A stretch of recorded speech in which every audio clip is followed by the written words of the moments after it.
Jada is back at it here to give everyone another Walking Dead Season 7 episode review video. But before I continue with that, it's extremely important if you're not caught up to the point where I am in rewatching or watching The Walking Dead that you take initiative and pay attention to the episode's title, which I'll put in the description for you. If that happens to be the case and you're not caught up, I suggest, and so does everybody else, that you don't watch this video any further to stay away from potential spoilers.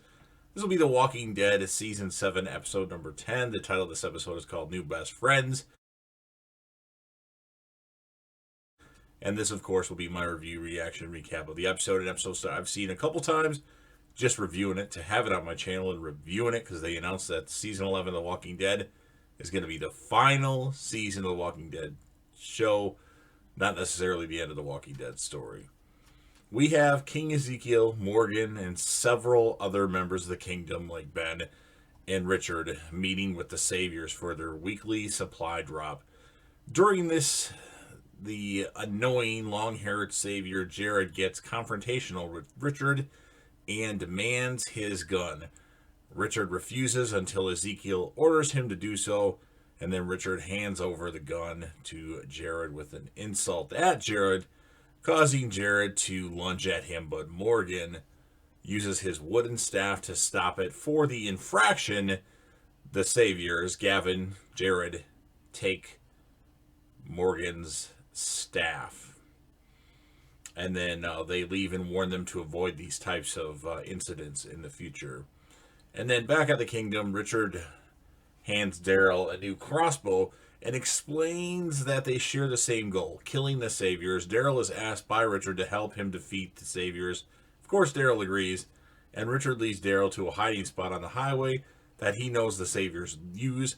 He wants to attack the Saviors when they pass, so that when the other Saviors discover the scene, they will follow a trail to a weapons cache he planted at the cottage occupied by Carol. Richard anticipates that if the Saviors kill Carol, Ezekiel, who respected her, will be enticed enough to declare war on the Saviors. Daryl, learning that Carol is near, refuses to do anything with this plan, vows to harm Richard if Carol is hurt in any way, and leaves on his own. And then at Carol's house, she greets Ezekiel and accepts his gift of cobbler. After Ezekiel leaves, Carol is surprised by another guest, Daryl. The two hug, and Carol tells Daryl that she left Alexandria because she didn't want to lose anyone else. She's essentially broken at this point. And then Daryl actually catches her up on the events in Alexandria, though leaves out the part that Glenn, Abraham, Spencer, and Olivia have been killed by the Saviors and or Negan. And then elsewhere in the episode, you have Rick and the group are escorted into a giant junkyard by the Scavengers, a group of strange acting survivors is the best way to put it. Their leader, Jadis, tells the group that the Scavengers must now own them, or they own them, and they must buy themselves back. Very interesting. Rick attempts to plead for them to help support his fight against the Saviors, but Jadis seems unimpressed. And then Father Gabriel appears, having been kidnapped by the Scavengers the previous day, and holds one of the Scavengers hostage, trying to convince Jadis that should they beat the Saviors, they can have some of the spoils. And Jadis is actually intrigued, and she takes Rick to a high pile of trash. She explains she is still not sure of the deal and pushes Rick into an enclosed trash pit where a walker, apparently named Winslow, covered in spikes and wearing a metal helmet, lunges and attacks Rick. Rick is actually able to use the trash to defeat this walker, proving his worth to Jadis and how tough of a survivor he is.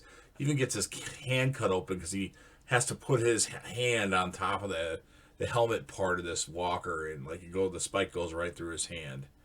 But he does end up killing Winslow, of course, and then Jadis tells Rick they had been watching the boat that he and Aaron had taken supplies from, looking for someone with the capability of reaching it, and Jadis agrees to offer the Scavengers help if they are rewarded with a lot of guns. A third of the Savior's stores and a portion of the Alexandria supplies, to which Rick surprisingly agrees. As the scavengers disperse and Rick's group is allowed to leave, Father Gabriel thanks Rick for rescuing him and believing he did not steal the supplies. And then we get Daryl returning back to the kingdom after visiting Carol, and he actually befriends Shiva, Ezekiel's tiger, and then he asks Morgan to help him convince Ezekiel to join the cause against the Saviors. Morgan refuses to do so, so the next day Daryl sets out to return to the hilltop to help prepare there. And that's the end of the episode. So, kind of a slow episode. Interesting parts with the scavengers. Because he was such a badass, the character of the episode is going to be Rick Grimes. As far as a score of the episode, I'm going to give it an 8.2 out of 10 because there's a lot of different dialogue parts that were kind of boring. It's an episode that's hard to stay awake for. Not that it's a really bad episode, it's just a little bit slower. So 8.2 out of 10. Rick is the character episode. So you've heard what I had to say. It was a pretty badass walker, though, that was in that trash pit, Winslow. So now it's your turn to tell me what you think. So if you're a fan of The Walking Dead and you like this episode, New Best Friends from Season 7, go ahead and smash the like button. And if you're a fan of The Walking Dead in general, smash the like button. We always want to have a big goal of likes. If you know anybody that would be interested in this, go ahead and share the video with them. I'm getting a little ahead of myself here. Don't forget to leave me a comment with your thoughts on the episode. You can score it if you remember the episode a lot. You can tell me your favorite moment, your favorite character, or you can just tell me about your favorite characters in general in The Walking Dead, least favorite episodes, least favorite episodes. I like to hear that stuff. And last but certainly not least, don't forget to hit that sub button, subscribe to the channel, join the team, show your damn support, and be a part of something special. And JDev will return.